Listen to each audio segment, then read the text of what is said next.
एक सरकारी कर्मचारी की तनख्वाह इतनी होती है कि वह अपने जीवन जरूरत की सारी सुविधा के साथ व्यतीत कर सकता है, लेकिन जब मन में लालच और ऐशो आराम का कीड़ा उछाल मारने लग जाए तो बड़े से बड़ा सरकारी कर्मचारी उन इच्छाओं को पूर्ण करने के गैर कानूनी तरीके से पैसे अर्जित करने लगता है। ऐसा ही मामला हरिद्वार के लक्सर ब्लॉक का है, जहां ग्राम विकास अधिकारी के ऊपर लक्ष्मी कुछ ज्यादा ही मेहरबान है। ग्राम विकास अधिकारी होते हुए साहब के पास 50 लाख की मर्सिडीज, 24 लाख की एक और कार, हरिद्वार में पत्नी के नाम पर 7 प्लॉट हैं, 2 प्लॉट यूपीआर, 3 मंजिला मकान है। साहब की जितनी तनख्वाह है, पैसा उससे 314 गुना ज्यादा है। ग्राम विकास अधिकारी को आय से अधिक संपत्ति अर्जित के आरोप में विजिलेंस ने गिरफ्तार किया। एसएसपी विजिलेंस धीरेन्द्र कुमार गुंजाल ने बताया कि आरोपी रामपाल के खिलाफ 2020 में देहरादून सेक्टर में मुकदमा दर्ज किया गया था। उसकी 1 जनवरी 2007 से लेकर 31 दिसंबर 2018 तक की आय और खर्च का हिसाब किया गया। पता चला कि उसने इस बीच करीब 1.5 करोड़ रुपए कमाए हैं, जबकि खर्च इससे कहीं ज्यादा 6.23 करोड़ रुपए किए हैं। यह उसकी आय से लगभग 4.72 करोड़ रुपए यानी लगभग 314% अधिक है। रामपाल सिंह निवासी कनखल हरिद्वार को इस खर्च और आय से संबंधित पूछताछ के लिए बुलाया गया था, लेकिन इसके बारे में वह कोई भी संतोषजनक जवाब नहीं दे पाया। पर्याप्त साक्ष्यों के आधार पर उसके खिलाफ अभियोजन चलाने की अनुमति शासन पहले दे चुका था। ऐसे में उसे विजिलेंस कार्यालय से ही गिरफ्तार कर लिया गया। आरोपी को शनिवार को न्यायालय में पेश किया गया।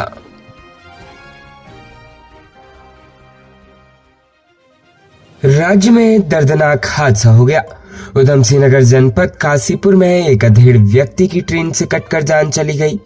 यह घटना हेमपुर डिपो के पास स्थित गौशाला के समीप हुई। पुलिस ने शव को कब्जे में लेकर पोस्टमार्टम के लिए भेज दिया है।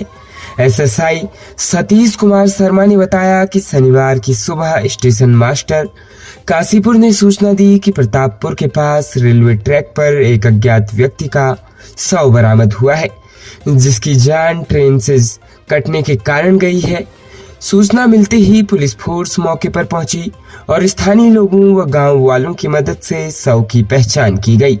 शव की पहचान पिंटू उम्र 55 वर्ष पुत्र शंकर निवासी पांडे कॉलोनी गौशाला प्रतापपुर काशीपुर के रूप में हुई। बताया जा रहा है कि मृतक शराब पीने का आदी था और इसी कारण उसकी यह दुखद दुर्घटना हुई। पुलिस अब इस मामले की विस्तार पूर्वक जांच कर रही है।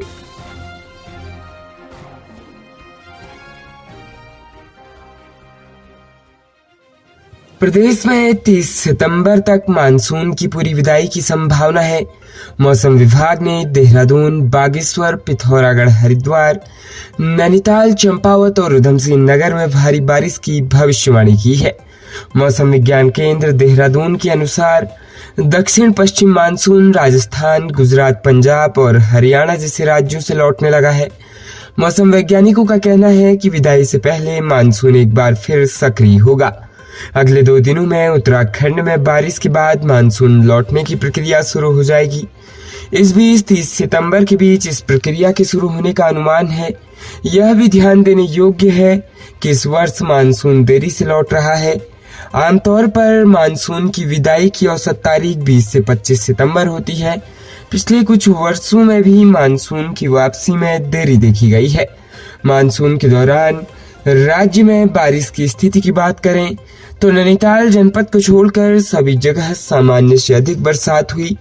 अल्मोड़ा में सामान्य से 12%, बागेश्वर में 21%, चंपावत में 4%, उधम सिंह नगर में 8% और पिथौरागढ़ में 5% अधिक बारिश दर्ज की गई। वहीं नैनीताल जनपद में 16% कम बारिश हुई, जहां 1 जून से अब तक कुल 1287 mm बारिश हुई है।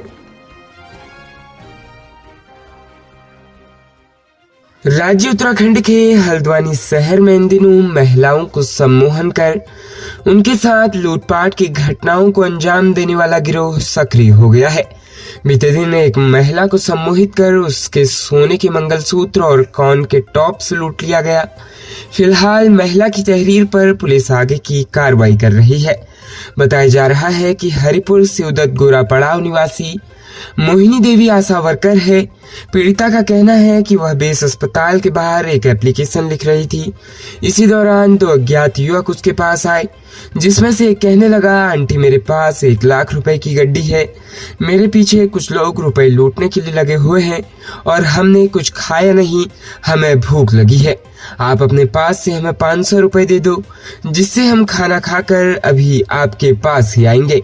महिला का कहना है कि उक्त युवक ने थोड़ा सा रुमाल खोल कर दिखाया तो ऊपर से एक नोट 100 रुपए का दिख रहा था, जो उसने 1 लाख रुपए बताए। महिला का कहना है कि युवक कहने लगा, तुम अपने कान और गले के जेवरात उतार कर इसी रुमाल के अंदर रख दो, मैं अभी आऊंगा और दोनों आपस में 50-50 हजार रुपए बांट लेंगे। महिला का कहना है वह उसके झांसे में आ गई और उसने उन्हें 500 रुपए दिए और अपने जेवर भी उतार दिए। युवक ने महिला के हाथ से जेवर अपने हाथ में ले लिया और जो नोटों की गड्डी रुमाल के अंदर उसे दिखाई थी उसी में डाल दिए। महिला का कहना है उक्त युवक का दूसरा साथी कहने लगा कि अगर आंटी कहीं चली गई तो क्या होगा। उसका साथी बोला, आंटी ऐसा नहीं करेगी, हम 5 मिनट में खाना खाकर आ रहे हैं, और दोनों युवक वहां से चले गए। जब काफी देर तक वह वापस नहीं आए तो महिला ने रुमाल खोलकर देखा तो उसके अंदर सोने के जेवरात की जगह पत्थर के टुकड़े व नोटों की गड्डी की जगह 100 रुपए नोट और बाकी अखबार के टुकड़े थे। इसके बाद महिला को ठगी का एहसास हुआ। आनन फानन में महिला हल्द्वानी कोतवाली पहुंची, जहां अपने साथ हुए ठगी की जानकारी पुलिस को दी। महिला की तहरीर पर पुलिस पूरे मामले की जांच कर रही है। पुलिस का कहना है कि सीसीटीवी चेक किया जा रहा है, आरोपियों को जल्द गिरफ्तार कर लिया जाएगा। राज्य उत्तराखंड की राजधानी देहरादून से आज दिन भर की सबसे बड़ी खबर सामने आ रही है। बता दें, उत्तराखंड की मुख्य सचिव राधा रतूड़ी का कार्यकाल दूसरी बार फिर 6 माह के लिए बढ़ा दिया गया है। आने वाली 30 सितंबर को राधा रतूड़ी का 6 माह का कार्यकाल समाप्त होने वाला है, जिसके बाद से सचिवालय की गलियों से लेकर मुख्यमंत्री आवास तक और विधानसभा से लेकर विधायक आवास तक यही चर्चा चल रही थी कि राधा रतूड़ी को सेवा विस्तार मिलेगा या नहीं। अगर नहीं मिलेगा तो अगला मुख्य सचिव कौन होगा। कयास यह लगाए जा रहे थे कि अगर राधा रतूड़ी को सेवा विस्तार नहीं मिलता है तो वरिष्ठता को देखते हुए आनंद वर्धन को मुख्य सचिव की कुर्सी सौंपी जाएगी। लेकिन राधा रतूड़ी को सेवा विस्तार मिलने के बाद अगले 6 माह तक आनंद वर्धन मुख्य सचिव की कुर्सी से फिलहाल दूर रहेंगे। खबरों में बने रहने के लिए धन्यवाद। खबरों से प्रकाशित रहने के लिए कुमाऊनी कुटुंब को सब्सक्राइब करना न भूलें तथा खबरों को शेयर कर सहयोग प्रदान अवश्य करें।